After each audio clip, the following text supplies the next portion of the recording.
Guys, welcome back to my channel. uh, we're back at it again with some makeup videos, and I have another Korean foundation. Do y'all see how dark this is? And this is Korean foundation.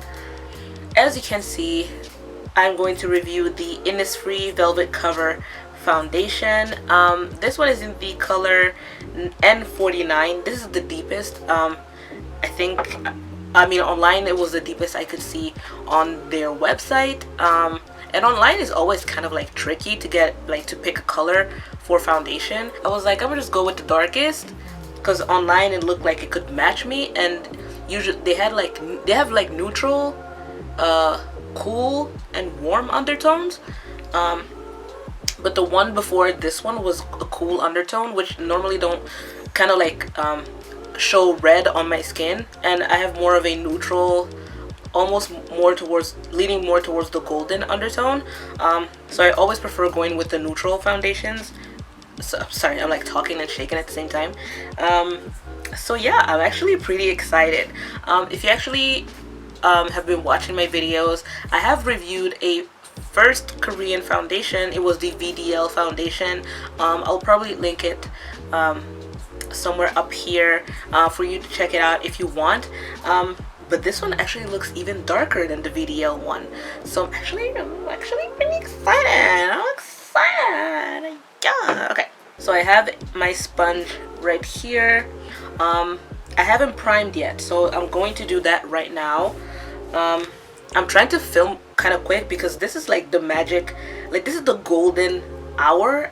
Girl, like, am I still looking trash? But I mean, it looks kind of good. It's trash but with a golden hue. So I'm going to prime my face. I have oily skin. I should probably preface this by saying that I have oily skin.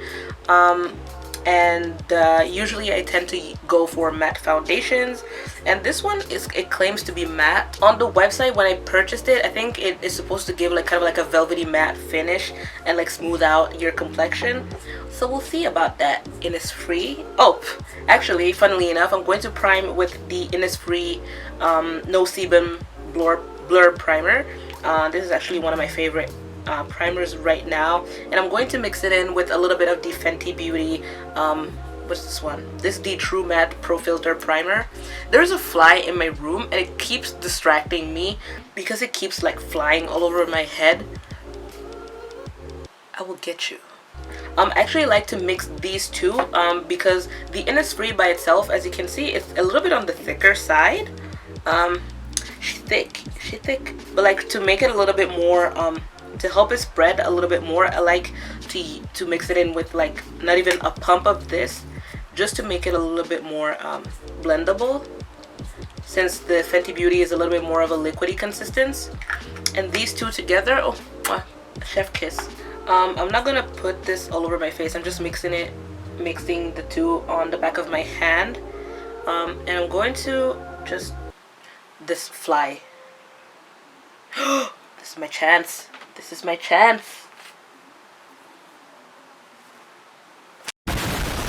So I'm going to put this mainly on my oilier areas, which is my nose. Actually, it's pretty much all over my face, but I like to keep this part a little bit more luminous to get that natural glow. So I usually don't prime. I don't put a mattifying primer on my cheekbones. I tend to focus it here where my pores are the largest, on my nose, and right to the sides on my nose. Here I tend to have the biggest pores, so I make sure that the blur primer is definitely focused there. And then I tend to get pretty shiny in the middle of my forehead, so I'm going to put some over here too. Okie dokie. For my reviews, I think it's best to do my skincare routine and my priming routine kind of like as I normally would, because I think that's kind of like the fairest shot I can give a foundation, because like normally I would always prime and powder before using a foundation. So that's what I'm doing. And I'm going to set my primer with a loose powder. This is the Laura Mercier translucent powder in medium deep. I love this powder for just setting my primer. I have very oily skin, so if you don't have oily skin, you don't need to do this, but I have super oily skin. And I'm using a big fluffy brush because I don't want like a whole layer of powder on my face before the foundation, because otherwise it would like become cakey. But now onto the review itself. Oh my god, she's so pretty and dark. Look at her. Oh my god, it looks like it could actually really match me. I'm kind of shook. Comes with a pump, bless. We always love a foundation with a pump. I'm going to give it again a little shake, which I think you can hear. She's pretty, sounds really liquidy, which also I do like. I do like more of a fluid foundation rather than a thicker foundation. Oh, honey, she's dark. Like, she's darker than the back of my hand, but then again, the back of my hand is a little bit lighter than my face, so foundations that kind of match my face don't necessarily match the back of my hand, so I don't really go with that. But already from the back of my hand, it might even be too dark for my own face. Okay, I'm taking my sponge. Actually, I like to dot it on my face first. I think I'm going to start with this side. And it might be my color. Oh, actually, it might be a little bit. It might be a touch too dark. What? Am I saying this of a Korean foundation? That it might be too dark? Oh, sis. Hold on. Let me blend. Let's blend. Sis, it's too dark. I think this is the first time I'm happy that a foundation is too dark for me. But then again, if you're a chocolate sister or brother like myself, then you know that when you have dark skin, you would rather a foundation be too dark than too light, because you can always take the darkness down like a couple notches, but it's always harder to make a foundation darker because there's not that many dark shades out there for us. But there's plenty light shades to choose from, so. Okay, it's a little bit dark for me, but it's not that bad. This is probably like my summer shade when I really like get a little bit more tan. This could actually like match me perfectly, but even like this, I'm not. She ain't mad at it. She ain't mad at it at all. Oh, this lighting is everything. Like, thank you, Mother Nature. You did that. You're doing that. Thank you. And as you can see, my neck is darker than the rest of my body. Oh my god, it looks so pretty. If I don't look at the camera, it's because I have my mirror right next to the camera, so sorry if it bothers a few of you, maybe all of you, I don't know. Wow, this is actually really pretty. So here's the foundation on half of my face. I didn't really blend it down my neck yet, but I will, as I also do the other half of my face. But this is the half of the face with the foundation. This is without, and as you can see, I do have hyperpigmentation from old blemishes, and it was covered for the most part. I guess they're still peeking through a tiny bit, but I don't really mind. I don't really ever go for the super full high coverage. Very rarely I do that. I actually prefer a more my skin but better type of look, so I don't mind a little bit of pigmentation showing through. My main focus is usually like evening out my complexion rather than covering, because I can do that later. Well, I can do it that through spot concealing. Oh, I really like it. It's really, really pretty, and it's giving me the very like pretty much like how it's the name says. It's kind of like a velvety finish.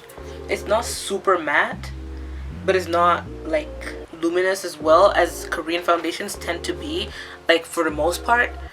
So let's see. As you saw, I had very dark spots on my neck here. So, ooh, the coverage is really nice. It's definitely a medium coverage. Does it claim to be a medium coverage?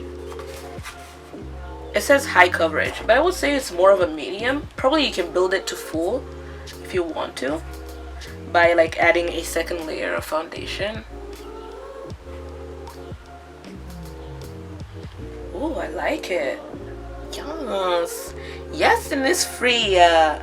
This foundation is available in Canada, but only at their actual retail store location, which is in Toronto. I don't live in Toronto. I don't live anywhere near Toronto, so I actually had to go through a friend of a friend that lives in the United States. I bought it on their US website, ship it to her in the US, and then she shipped it to me in Canada, which is a whole ass hassle because Innisfree, the Canadian Innisfree website, you cannot buy from there. It's only kind of like an online catalog, which maybe they have a reason behind it.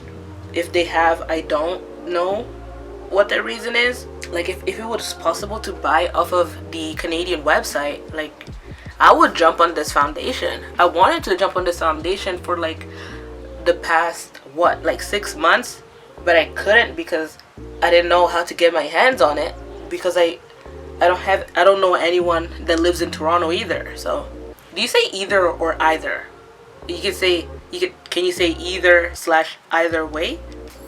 Also, because in summer I don't like using heavy foundations, especially on very hot days. If I can avoid putting foundation on altogether, I'll probably just avoid putting foundation on. But for like summer, I tend to use fluid foundations with kind of like a medium coverage or light coverage even on most days, because you know you start to sweat and everything and the foundation just like melts off. And it's just like a whole mess. Like, so this is the end result. What I'm going to do, I'm gonna wait for it to set a little bit more and then kind of complete the face, maybe put a little bit of highlighter. I just want to see how the foundation goes with the rest of the products that I would normally use, but without overdoing it, because I still want to see how the foundation performs by relatively by itself, I guess. So yeah, maybe it'll oxidize too. That's another thing that I'm going to consider. So I will be back. So the golden hour is done and I'm kind of upset. Mother Nature, you couldn't wait for me to finish filming this video. Like that's kind of rude. But if the lighting changed, that's why. I started recording when the sun started setting. So I mean, it still looks pretty good if I just say so myself. I really like it. I really like this foundation. It looks really nice both on camera and in person. I'm looking both kind of like both ways just to see if it's just on camera that it looks good or just in person. But I mean, both ways it looks good. Let me just look more up close with my hand mirror. Oh, it looks really nice. I really like it. But for first impressions, I'm actually pretty impressed already from the get-go. The fact that it's dark enough for me, it's already like 10 points for Gryffindor, you know. It also looks really good. It doesn't accentuate any pores. It looks pretty smooth, which is what it claims to do, and it claims to be kind of like a velvety matte finish, which it also is. It's not super matte, but you can definitely see a little bit of luminosity. It doesn't look completely flat matte, if that makes sense. Which me, even being very oily, I don't like to look super flat. I'd still like a little bit of natural luminosity, if that makes sense too, in a foundation. So yeah, overall, as I said, very impressed. Again, I have the shade N49.